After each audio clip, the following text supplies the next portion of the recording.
Welcome to the Biz Bash podcast, where we make biz strategy a piece of cake. I'm Elizabeth. And I'm Cami, but you might know us better as Eliza Ann Calligraphy and Cami Monet.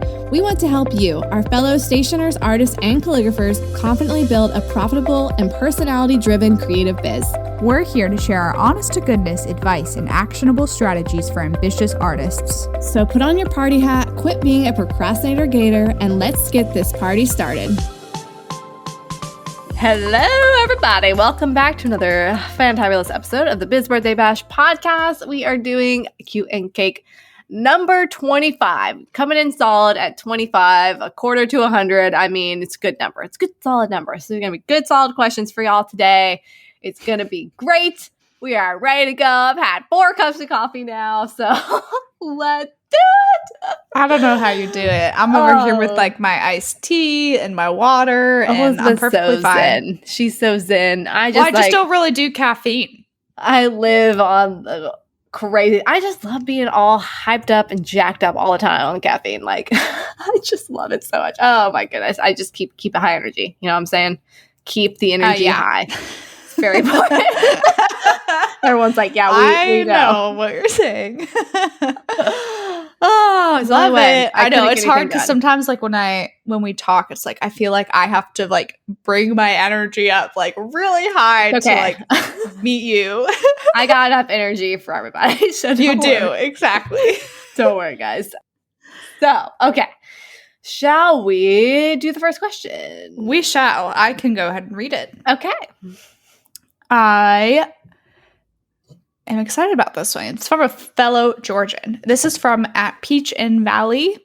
And she said, "Hello, I absolutely love y'all and have been following along from the start. And I just love seeing where you're going. I'm a fellow Georgian. Hey, Elizabeth. Oh, hey." And I was wondering if y'all had any advice on doing video tutorials. Our business is changing and we are starting to sell hand-painted tiered tray pieces as well as blank kits for others to paint. I've found that a lot of people are asking how we paint our pieces and they've been wanting tutorials and we would love to give that to them but have no idea where to start. Hoping y'all have some good advice and possibly some info on equipment, editing software, etc. that you might have used in the past. Thank you so much. I don't think we've answered too many questions about like tutorial stuff before. I think we've gotten a few, but I feel like we've like shied away from them, but maybe not. Maybe I'm misremembering. I don't know, but I guess my question would be for this, like, are you trying to like sell the tutorials or use them as like an additional, like when you buy the kit, you also get the tutorial with it? Because I feel like that would affect some of the answer. But if you're just using it as like, and like once you buy the kit, here's the tutorial to go with it. I mean, I feel like having a link to a video would be great. You could have like a little PDF that goes like they could get or something after they purchase. It says like, and here's a link to our best tips on how to do this, blah, blah, blah, that kind of thing. Like that would be a really cool like follow-up email. And I think you could probably set something up where it would automatically go to them after they purchase that specific kit. And then also it'd be great like content to drive more traffic to your site about, you know, your hand-painted tiered tray pieces, which sound very exciting.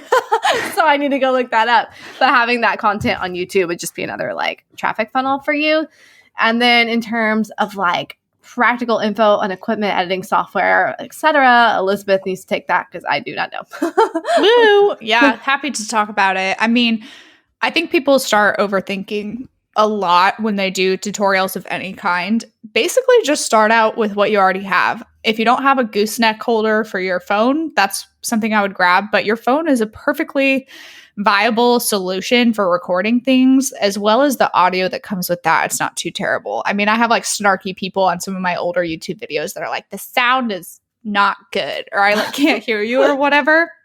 But as long as the phone is close enough to your head, it should be totally fine. People don't need to get super fancy with stuff like this. So just do like a gooseneck holder with your phone, looking over your table as you're doing tutorial and be talking through it. And if you can do it in one cut, then great.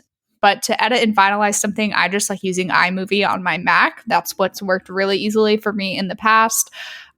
Final Cut is one that people might use if they have a PC or something like that, but I also don't know if that's free. So I would try looking for like some free softwares first via PC or just using iMovie on your Mac to do your editing, and you just like airdrop the video from your phone to your computer, and then you pull it in that software and you do some like trims and cuts. And I don't know, maybe I'm making it sound way simpler because to me it seems like pretty straightforward, but I would just say like don't overthink it. Don't get super hung up. If you're just starting to do tutorials casually to like help people understand how they can paint their own trays, or like Cami said, as a kind of marketing and sales funnel, then they don't need to be this like masterclass grade, basically, you know? Like the only thing that I've filmed with a professional film crew was like helping people build their courses, because that's a little different because people are paying a few $100s to be a part of that instead of something that's on YouTube. And it's like, yes, people do professional videos for YouTube, but that's like when they have a lot of subscribers and that's like their full-time thing. So that's just my approach. Yeah, I feel like video is so much more like low key now with like TikTok and Instagram stories. People are just like, they don't look at the quality as much. We're not like, oh, this isn't going to be high quality content because the production level isn't 100. Like nobody like looks at that anymore. I don't think. I think now it's just like get the information out there, get the content versus more so than like high quality video production. So you can kind of let go of the pressure a little bit with that. Like that would make me feel a little better because I'm always like, oh my gosh, the video has to be so professional or whatever. And it's like, nope, just get it out there. It might even be better if it's not sometimes. Like, you know, like it's just funny how that works. Cause I think just like our brains are trained to see that stuff now. So it's not even like jarring or anything like that. So yeah, agreed. Yeah. You could also use, I know Loom is only for like screen. Does it Loom do something besides screen recording? I think you can record yourself too. And it has like small capability for production, like editing, or I think of another thing. Oh, I think the other thing was called Soapbox. It was like a really easy to use platform. I'm pretty sure that's what it was called, but it had like editing within it. So it was like really straightforward, but I still think that would be better for like screen recording. So don't listen to me, but that could be helpful. No, you're fine. You're fine. Yeah, if you want to like show your face and show yourself, that could be great. Your built-in camera on your computer is normally perfectly reasonable for stuff like that. Yeah. Yes. Okay. Thank you at Peach and Valley. I'm going to have to look you up. Okay. Next question. This is from at Jess Married. She says, when you retire a product, do you replace that SKU number with a new design, or is that SKU number dead forever? And a SKU number, you guys, for anyone out there who doesn't know what that is, it is a stock keeping unit and is basically just some sort of code or number you assign to a product so you can like put it into your inventory system or whatnot. So there's that little tangent on that. But anyway, replacing a SKU number when you retire a product, do you want to have a new design or is it dead forever? Honestly, this is totally up to you. When I retire a product, right now I've been retiring the SKU number with it and I just keep going up from there. But I think after a certain amount of time, I would reuse that SKU number at some point. It kind of depends on if people are like, know the SKU, if they're like, oh, I know the AP005, I'm going to reorder that all the time. And then you retire it and then they still think they're ordering the same thing. It might get confusing with that.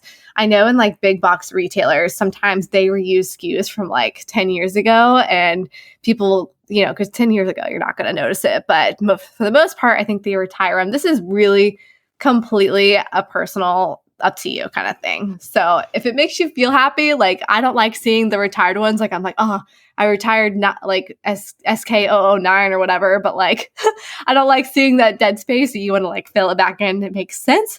Then totally reuse them. If you'd rather just keep going up, then start all new, all fresh. Totally fine. Like something I had that wasn't a good seller, I would absolutely like replace the SKU, no problem.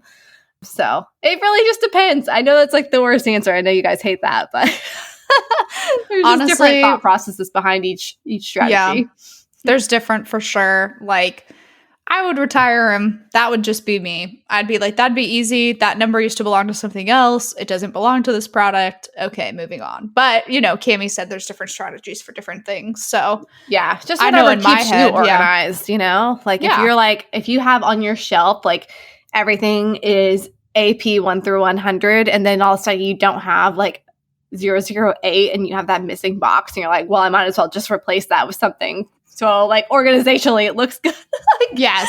You know what I mean?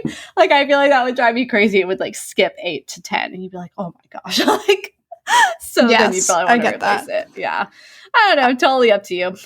I was also going to say, Jess, come back to the directory group. We miss you. Come back. Come back. Okay. Anyways, are we ready for the next question? Yeah. Wow. Can you read it? I'm just blah, blah, blah. Did you read the last one? Yeah, but I can read this one if you want me to. Sure. Go for it. Hey there. I was wondering if you could list off a few things that a VA or an assistant of any type would do for you. I don't necessarily need a description of each thing, but I have a problem of letting go of control and someone with a business/administrative background that might be able to help me. Where do I start with allowing someone to help? Thank you. And this is from @CompanionPaints. Heyo. Okay. Yeah, we have a whole episode actually about hiring a virtual assistant and how to do that and what they can do for you. However, if you want us to like rapid fire a few things a VA can do for you, enter products into Etsy, enter products into Shopify, answer emails if there's things coming through that aren't super important for you to have your eyes on. Let's see. Order stuff for you, write your emails, manage social customer media service. Yeah. Any type of inventory thing, reach out to wholesale accounts, this might not be a VA, but financial stuff, bookkeeping, things like that. Putting together a schedule for yourself, that kind of thing. Managing like deadlines for launches, putting together graphics that you might need, pinning on Pinterest, answering DMs. I mean, there's so many things you could do. You kind of got to figure out what is like holding you up on big task and being like, okay, this is something someone else could do or something you really hate doing. Like I hate putting up new products and all 4 wholesale or all 4 selling platforms. So I just have my VA do that because it takes up a lot of time and she can do it. And it's literally like data entry at that point. So that was a huge thing, keeping all that up to date, writing product descriptions, all kinds of things.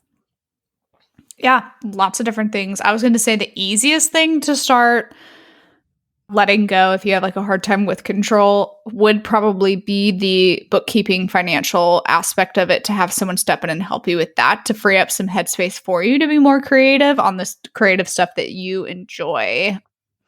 I've always liked the numbers, and I mean, other people who haven't liked the numbers who've done it for a long time too, but it's like there's probably someone out there that can do a better job on that than you can. That's just the reality of it. So I would if you're thinking about outsourcing one thing, maybe starting there, that could be really helpful. But like emails or something that's kind of like low pressure could be a great place to start with someone too. Writing blog posts, if that's something that you do. Yeah, I think letting go of control is very, very hard. Like, it's definitely something I struggle with. So I would say to start off and getting putting your toes in the water with it, because if you're a control freak, then yeah, it's hard. Put your toes in the water with something that's it's not going to feel like if someone did it differently, you wouldn't be like, oh my gosh, this is ruining everything. But something that's just literally very straightforward. That's okay, they could do this. Not something like writing something in your tone of voice because you're going to be like, oh my gosh, this is wrong. Something like that. But if it's something very more straightforward that it's more objective rather than subjective, that is a good way to start with it. And you're like, okay, that felt good. I took that off my plate. Maybe I'll take something else. I'm just kind of doing it bit by bit until it just feels more natural, because it is very hard to let go of control. I definitely struggle with it. I struggle with it now. I'll just do stuff. And Jacqueline's like, why did you do that? And I'm like, I don't know. I don't know why I did that. I just did it. And sometimes I get in the thing of it'll just be faster if I just do it instead of teaching someone how to do it. But you got to let go of that. I don't know. There's really no other way to do it, but you just got to let go of control. Just take a deep breath and be like, it's going to be okay. If something gets messed up, we can fix it. It's going to be okay. Get your time back and live your life. Get your time back for sure if you're already thinking about it. Okay, so the next question is kind of funny because it's a throwback to the quarantine days. It's from Libby at Libby Loves Rue. And it's funny because at the beginning, it starts out with throughout these quarantine weeks with COVID. So it's just a little bit of a throwback question. But she said, I've gotten several invitations from fellow calligraphers or creative people to participate in follow loops. What do you think of these? The loops sometimes include other potential vendors or businesses with similar connections to my business, but often they are either identical to my services or accounts that I wouldn't usually personally follow. I'm curious how you handle these invitations, quote unquote, and if you see them as fruitful for growing a creative business. Thanks so much, ladies. Any follow loop that I've been invited to be a part of, I have declined. I don't feel like any of the ones I've been invited to be a part of are going to like be a good fit. I'm not completely closed off to them. I think there's always potential with anything. Like you just got to kind of look at the specifics of it and it could be good. But for the most part, I'm a no on that. I don't like follow loops anyway. So I don't love it. Now, if it was like something, I don't know, if it was like some different wholesale shops I was working with, or like, you know, there's like a really good children's party niche on Instagram that are very engaged. Like I could see myself doing something like that. So you really got to weigh the pros and cons and be like, is this truly a good fit? Like other people who are similar to your business might not be a good fit. But if it was like Libby for you, like, I don't know, like a women's thing, you know, like a women's influencer thing, or like a mom's, or I don't know, something like that where it feels more like a potential audience and not so much a potential like coworker, for lack of a better word, like industry person, then I think it could be good. But for the most part, I don't think they're like super productive. And I wouldn't go in with the expectation like, this is going to be the next thing, game changes my business. Like you might get some extra engagement out of it and get a couple more followers, but I don't think they're like super awesome. Yeah. Isn't that when you all follow each other and then when you post something, you like send it to the group and everyone has to go like it and comment? Oh no, that's like an engagement pod. The follow loops, I think, are like when they're like, someone will send you a thing and be like, we're doing a loop, and then you post something and everyone has to follow each other on this loop that you're sharing. And it's kind of like a giveaway loop sort of thing. And it's like, oh, you followed me, now go follow this person. And like you kind of, it's like a little loopy-doo, but it's not like the Instagram pods or whatever those were called. You know, where everyone's like, I posted something and everyone goes and comments really quick. Yeah, like, that does nothing. My rule of thumb for like anything social media, Instagram related that's like trying to game the system, because at the end of the day, like that's really the intention with it. I think most of the times I'm just like, nope. And I basically just reply and I'm like, no, thank you, but thanks for asking. And it's as simple as that. Like you don't have to explain yourself. You don't have to add any crazy reasoning or anything like that. I mean, you know right away when something's going to be a good fit or not. Like when I get those, I'm like, yeah, this isn't a good fit. And I don't even know why. I just know it's not a good fit. And then sometimes I get things and I'm like, well, and then I'm like, nope, not a good fit. So you just got to go with your like initial gut reaction to scope it out. Like, you know deep down what's best for your business and what's not. It feels like a good opportunity. Go with your gut. For the most part, I'd say these probably aren't going to be great. but yeah, like, I don't know, if like Jenna Rainey approached me and was like, I'm doing this giveaway loop, I'd be like, all right. like, you know what I mean? So, right.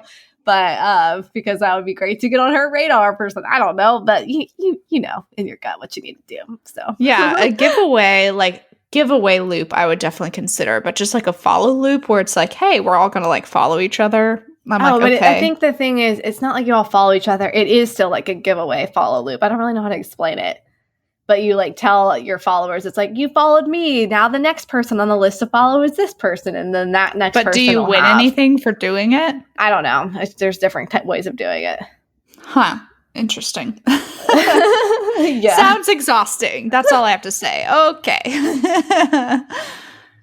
So yeah, go with your gut on this one. You'll know if it's a good feeling or not. But in general, I don't think these have like a ton of merit. So that's my 2 cents on that. Yeah, I agree. Sorry, guys, but it sounds like you kind of already felt that way, anyways, Libby. Yeah, so. I know how Libby thinks, and she was already like, nah, no thanks. Yeah, so, exactly. Okay. But it's good to know for other people who have maybe experienced the same thing and they're curious. Now you know. Now you know. Okay, next question. This is from @LadybirdPaperCo. Oh yeah, okay, here we go. Thank you for sharing your wealth of knowledge. I can't tell you how much invaluable advice from your podcast has positively impacted my business, and I'm so grateful. Yay. Something I really struggle with is collecting reviews from custom wedding invitation clients. They will gush over how much they love their invites in an email to me, but getting someone to post a review on the internet for the world to see is next to impossible. I include links, but that doesn't seem to help. Maybe I'm not doing it at the right point in time. Any tips on best practices for collecting reviews for custom wedding invitations? Yes, and I think we've either talked about reviews on one episode or answered kind of something similar on Q and Cake, but I think the general consensus of this is the sooner you catch them, the better. So like asking them to leave a review as soon as they go out the door. Like as soon as you mail them. Yeah. You got to catch them at like the high point of their hype. Yeah. Because then they're like, yes, I'm so excited. I'm going to go leave a review right now. Like you got to catch them at the high point of their hype. I can tell you asking when the wedding is over and done, kaput. You might as well good luck. Not even ask at that point because they're not going to do it. Like they're already moved on with their life, literally and figuratively. So they're done with that. So you need to ask them right in the hype of it. When you've said, like for me, when I would ask them for a review, right when I'm like, cheers, your invitations are mailed out the door. They're on their way to their guests. This is so exciting. I would be so honored if you could leave me a review here on my Facebook page. That's where I collect them. It really means the world to me and helps so much. Just tell me a little bit about your experience. And almost always they will leave a review on there, even if it takes like a couple days or something. So it's all about the timing. So you need to figure out when like the hype is like the highest for you in your process. Like if you're not mailing them out, maybe it's like right when you see the tracking number has been delivered, the box of invitations has been delivered to their house. Maybe like the next day after that, send an email and be like, I see everything's arrived. Like, could you leave me a review? Hope everything got there okay, that kind of thing. So just get on when the hype is real. That's like the biggest thing. Also, you said you were including links. Maybe just focus on including one link. Maybe they just get overwhelmed because there's like 3 places and they're like, oh, I don't want to do all this. It feels more like a chore. But if you're like, if you have time, just a quick little few sentences here, like make it seem like a super easy process with one link.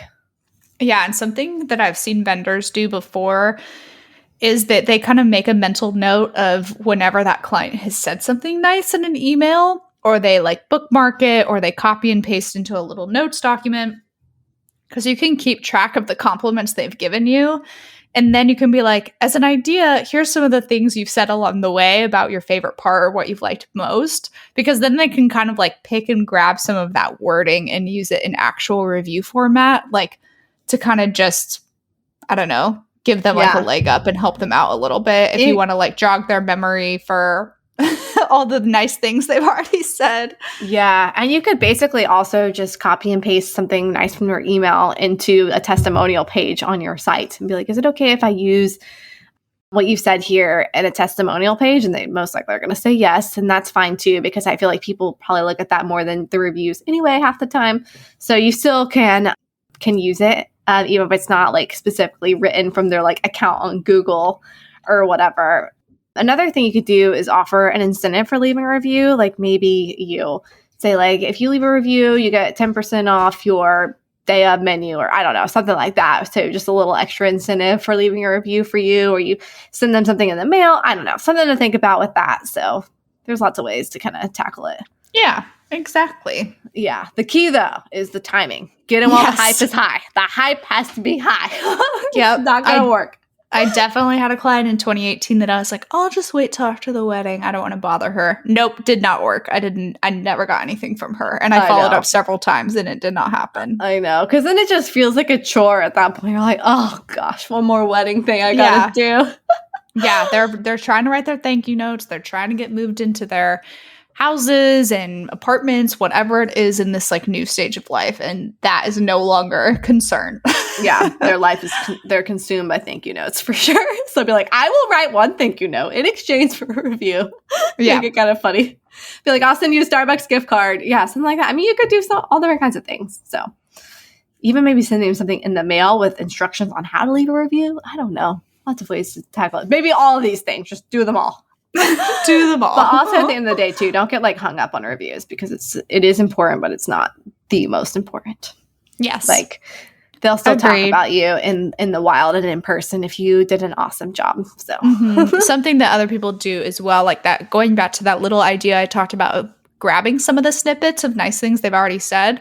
Like, you obviously can't force them to put them into like Google or Facebook, but you can always ask, like, I would love for you to leave an official review here.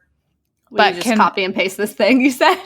Yeah, can you copy and paste? But then you can also say, but do I have your permission to use previous things you've already said to me on my website next to your name, essentially? Yeah. So like, if you have a wedding page featuring their invitation suite, you can use one of the snippet from the emails if they don't ever formally leave anything for you.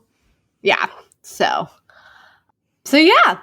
Oh my goodness, we finished this one really fast. Crushed it. But guys, we also recorded like 2 hours of content before this, so I feel like we're pooped. I know. We're just trying to knock out a bunch of episodes because Elizabeth is going to be gone for like a million years and everything. So yes, we are knocking them out of the park, getting all these episodes crushed and out the door. Oh, our big goal, you guys, is to have all the episodes ready before the end of the year. So during the holidays, I can just pack orders for the rest of my life. Yeah, it'll be great. We want to have all of quarter 4's episodes done during quarter 3. So we'll see if we can get it to happen. There'll be a lot of talking. Gonna be a lot of talking. That's all I know. Yeah, that's for sure. Yes, I know. Oh my goodness. Well, shall we do some housekeeping, or do you want me to just keep rambling on and tell some jokes? Let's do some housekeeping. Okay, I'm ready. I'm tired. I need a nap. Oh, gosh. Okay. Or some coffee. Maybe I will go get some. Yes. Dunkin' Donuts. Oh, Dunkin' Donuts tastes like liquid pennies. Actually, really? I haven't had Dunkin' Donuts in like 10 years, so I have like this love weird their bias coffee. I like really? their cold brew coffee especially. I think it's so good. Oh, I don't really like cold brew, but maybe I'll give them another go because I just have this like weird bias against Dunkin' Donuts, and I don't know why. I'm always like, oh, sick, and I literally haven't had their coffee in like probably 15 years. So it's much better than Starbucks. I can tell you that, because Starbucks is absolute better poo-poo. than Starbucks. You know what? And yeah, I still keep going. I still do it to myself. You know who has the best coffee? I think. Who? Pete's? McDonald's, just black coffee for like 99 cents. Oh, their coffee is so good. That's like where I always want to go. I'm like, let's get McDonald's really? Coffee. It's really good. Look at Newman. He's on the shelf back here. Can you see him? He's been so cute, guys. Her kitty's been so cute. I'm just waiting for him to fall or something. Yeah, he will. He's been knocking stuff over this whole time. Newton, come on. But yeah, McDonald's black coffee. If you know, you know. It's delightful. Except it comes out scalding, so you got to drink it like the next day. Yeah, exactly. All right. So housekeeping, y'all. If you love our episodes, please leave us a rating and review. If you're listening over on iTunes, that's the main place that you can do that. And to ask us more Q and Cake questions, let's keep them fresh and fun and interesting and funky. Go to bizbirthdaybash.com/Q and Cake. Or if you go to our website, you can scroll to the bottom. There's a button on the footer that'll also take you right there if you're too lazy to type in the full URL. If you're too lazy to do that, you need some McDonald's coffee in your life. Yeah, totally. But yeah, thanks for always hanging out with us, you guys. Ask your questions. And also, if you're listening to this episode, do a little screenshot, upload it to your Instagram stories, give us a tag, and we always love to see you guys are listening. Maybe something you learned from the episode. You know, like today you learned McDonald's has the best coffee, so you can hashtag that. All right, guys. We love you. We'll talk to you later. Bye. Bye. Hey guys, you know we share a ton of free, helpful info here on the podcast, but if you're looking to go deeper, you need our Business Sense for Creatives bundle. This is our foundational resource where we share it all. Our pricing strategies, marketing plans, our favorite print partners, real life examples of our invoices and workflows, and so much more. Literally, it is amazing. It really is the comprehensive guide for a money-making creative biz. So with the bundle, you'll get access to our 3 webinar replays, Pricing with Purpose, How to Be Confident When It Comes to Charging Your Worth, People and Publicity, How to Find Clients and Deliver an Awesome Experience, and lastly, Productivity and Processes, How to Run Your Business Efficiently and Get Crap Done. And not to mention, you'll also get our 3 bonus PDF party favors. What? We've heard from students that these are worth the price of it alone. So the party favors are pricing FAQs, the SEO cheat sheet, and a mini favorite vendors guide to get you started on where to print invitations. So, just to clarify, that is not only 3 awesome video recordings, but 3 bonus PDFs as well that support the content from the videos. So, I think it's a pretty good deal.